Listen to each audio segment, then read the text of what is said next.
And welcome back to Choice Men, everybody. I'm Calvin Higgins, and as you can see, I have no co-host. Sam was unable to make it today, which is, he's got good projects going on.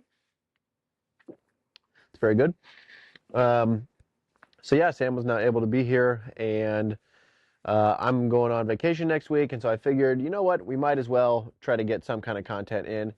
So you're going to see this week me be by myself. You're also probably going to see next week me by myself. But then you should be back to the regular content when Sam is back and ready to go. So again, this podcast is going to be a little bit weird because it's just me. So enjoy. Um, so what are we talking about today? Well, me and Sam, obviously, we had mentioned in one of our last episodes that we were going to do a student summer series, the Choice Men Student Summer Series, and that entails a couple of things, but that mostly entails talking about how students can maximize their summer. So the first episode that we did was all about how not to waste your summer. And I think that's a great episode. I think we could do a whole series about how not to waste your summer, but instead, I thought, why don't we go ahead and try a little bit more of a practical approach, and we'll talk about some different specifics within that. So today, which is fitting, the title of this episode is All by Myself. Now, obviously, that's funny because I am all by myself, but it also is the title because what we're going to talk about today is how to work by yourself, how to be productive by yourself, how to self-manage, and what are some tips and practical use cases of, of that. So, during the summertime, nobody's telling you what to do. Generally, I mean, obviously your parents might have projects for you, but for the most part, you're going to be, at home and you need to fill your time, and maybe you have some tasks that your parents have asked you to do, but it's up to you when you're going to get them done, how quickly. And that can be challenging. So who is this for? Well, again, it's for mostly students, but I think it's applicable for everybody. Like I can still apply these things, and I'm not really a student anymore because it's more how to be productive, even when you're working by yourself. Some people work better with a group of people. Some people actually really do thrive already working by themselves. Like me and my dad are a great example of the polar opposites. My dad works way better by himself because that's just how it goes. He's more geared towards that. I'm more geared towards working with other people. However, I do like working by myself as long as I've put in the proper guardrails, I've taken the proper precautions to make it where it's easy for me to be productive. So, what's the first big tip, big idea? I think the first big idea is to make a list. Now, what does that mean? But Calvin, I see all these productivity things out there and like all these different notebooks, things I could use to track it. And like, yes, all those exist. That's correct. And some of those could be useful. Some of them might not be useful, but I would say start with a sticky note. Start with a sticky note. And if you got 3 things to do that day, jot down those 3 things.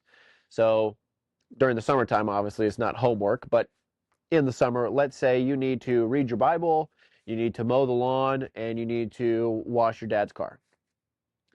Write those down. Write those 3 things down and then try to check that list off. Now, some people like a checklist, some people don't like a checklist. I get, like, obviously, you can like a checklist, you can not like a checklist, that's up to you. But writing the stuff you need to do down, whether you're checking it off or you're just going through it, is actually very useful. It's very useful to be able to see the progress and to know what you have to do instead of just trying to hold on to it all mentally. Even though you could hold on to those 3 things mentally, I'm sure you're capable of that.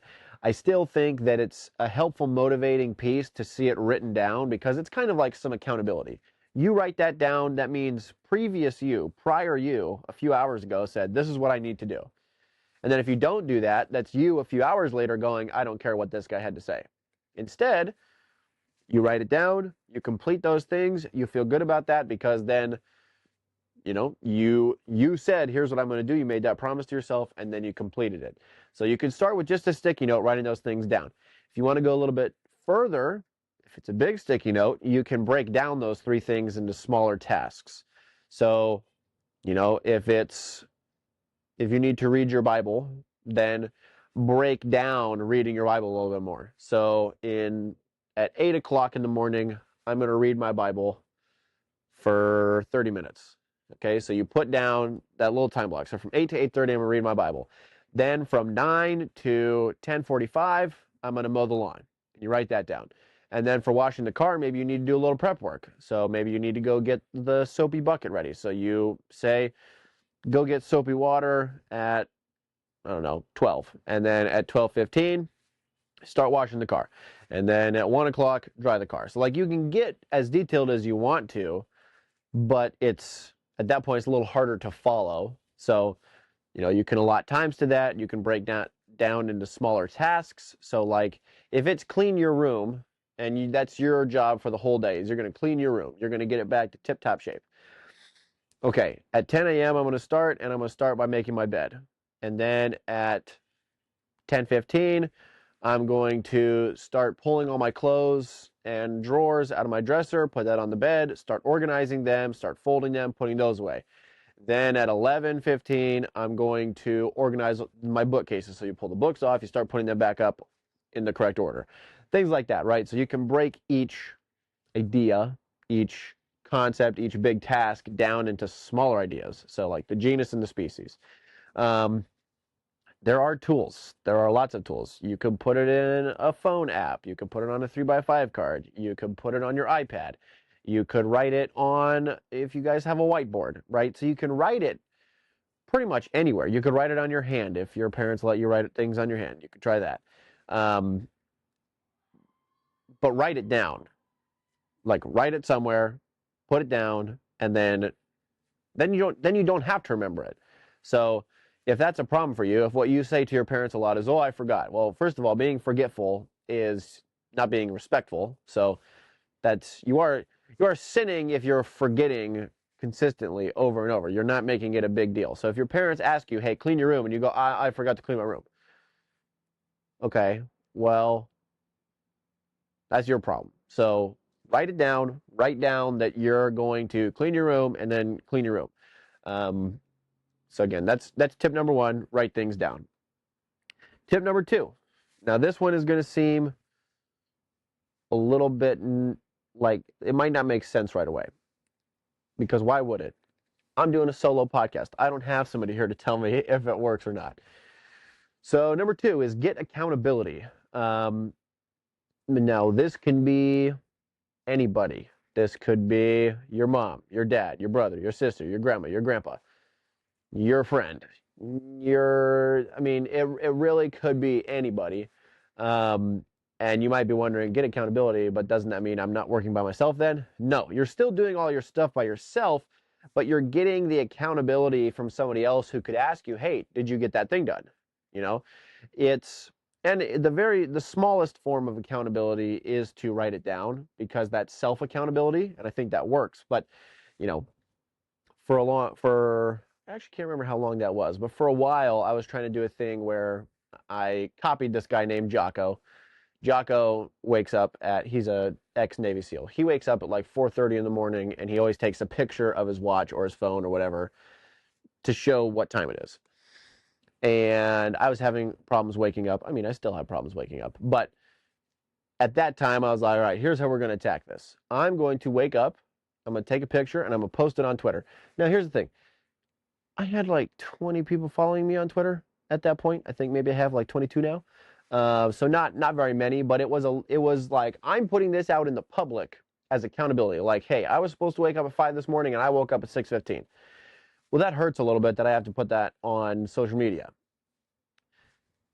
So you could try that, but I think for the most part, say, hey, Dad, I'm going to, because this is the thing, you're going to take initiative, take responsibility. So if you're like, hey, Dad, I am going to mow the lawn today, and I'm going to wash all the cars today.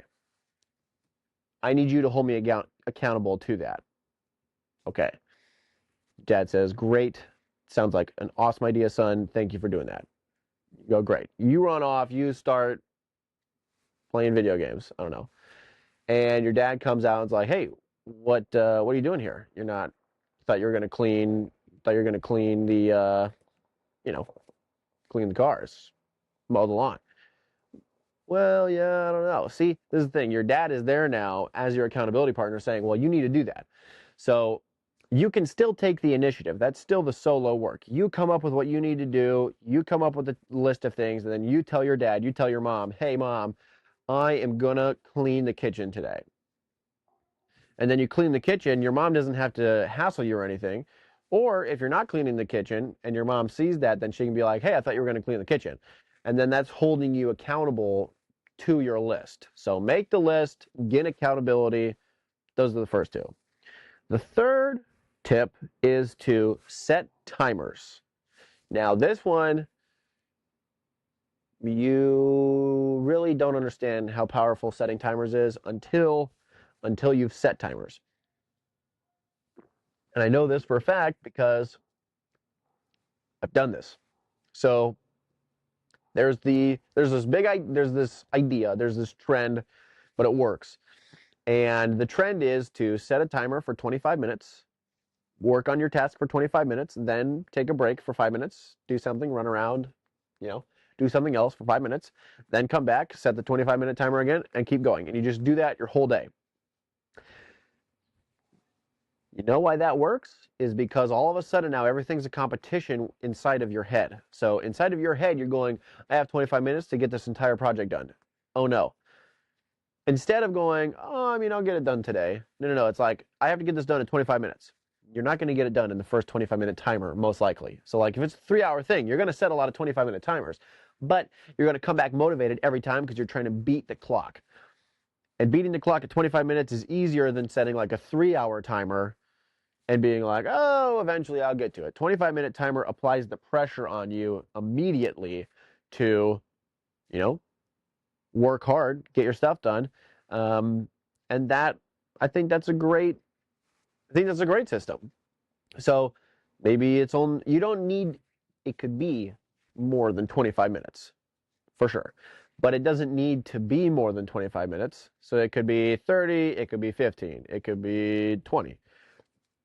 You pick a timer, but set the timer and then work and give yourself those little breaks in between those timers because that'll kind of refresh your brain a little bit, give you a second, and then you come back and you get locked in again. And I think that works great for lots of things. Now, a couple of extra ones that I'm thinking about right now that I don't necessarily have written down, but another great thing is if you're so like secondary students, for instance, if you have a phone, the phone is a distraction. So you want to try to eliminate as many distractions as possible. Now, maybe you need your phone to get the stuff that you need to get done. Okay, fine.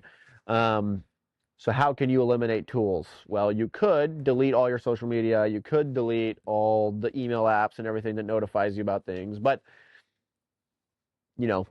there's a reason that like phones exist is because you still, like there are times where having those things is still good. So it's not like getting rid of them permanently would be bad, but it's also not that getting rid of those permanently is going to fix anything either because you may end up needing those later. So a helpful thing you could potentially consider is a brick. Now, a brick, it's a brand. The brand is called Brick, and it's a little device, it's a device, but it's not actually a device. It's a little tiny gray brick, and you can put it on your refrigerator. Anywhere that's magnetic, you can put it, or you can just lay it on the table. And when you tap your phone to it, you can set up in their app all the apps that it blocks. The only way to get access to those apps once you've bricked your phone is you have to physically walk over to the phone or walk the phone over to the brick and tap it on it. This is supposed to help trigger your brain to go, wait, do I actually want to do all that work to scroll reels again? Or am I just being lazy and do I actually want that? Probably not. So then you end up going back to work. I would say that has worked very well for me. I think that's the best productivity thing in the world that I have tried so far is the brick. It's a little pricey. It's like $50, but I think you like the more bricks you buy. So like if you get them for the family, you can end up saving some money. Um, my mom got them for a couple different people for Christmas. Fantastic. Um, that's awesome. Another thing you try on the timer thing, it's called a Pomodoro timer. I think I said that wrong. But it's built into it for it to be 25 minutes on, 5 minutes off, 25 minutes on, 5 minutes off. Um, and there are a couple different brands that do that. There are some apps also that you can use for that. But again, the brick, you could try bricking your phone. That eliminates a lot of distractions. So you would just pick all the apps that you know you go to for the dopamine hit. Um, and you just put those as things that get bricked, and then they're bricked. And again, I think all those things combined equal a pretty solid productivity thing, like a productivity setup. Another thing you can try is, some people really care. Like if you have a desk, let's say, because also all of this ends up working for homework too. But in terms of the summer, getting your work done, if you're doing stuff at a desk or in your room, like you're building stuff or you're doing art or whatever, a great thing for you to practice is to just have your room or wherever you're working be clean. Be clean and smell good. Those things help you be more productive. If it's all cluttered, it feels like you can't really start doing the work, and so then you end up distracting yourself by getting on your phone or going somewhere else or doing something, you know, doing other things that's not your work. So, just clean your desk. If you're doing stuff at your desk, clean your desk up, organize it, make it look pretty. Um, some people can work more in an unorganized system. Like there are those kind of people, but it's still good practice to have your stuff relatively cleaned up, relatively organized. And the last one I'd recommend is parents, but students, you can hold yourself to this, is don't wear pajamas for the whole day.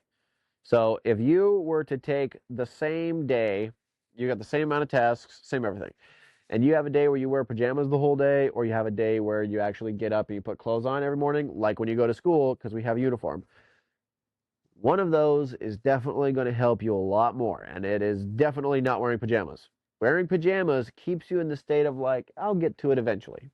I'll get to putting on clothes eventually. I'll get to mowing the lawn eventually. No, put your clothes on. And again, you don't need to have a summer uniform, but like throw some shorts on, throw a shirt on, put a hat on, and go do your stuff. Um, so hopefully all those tips are helpful.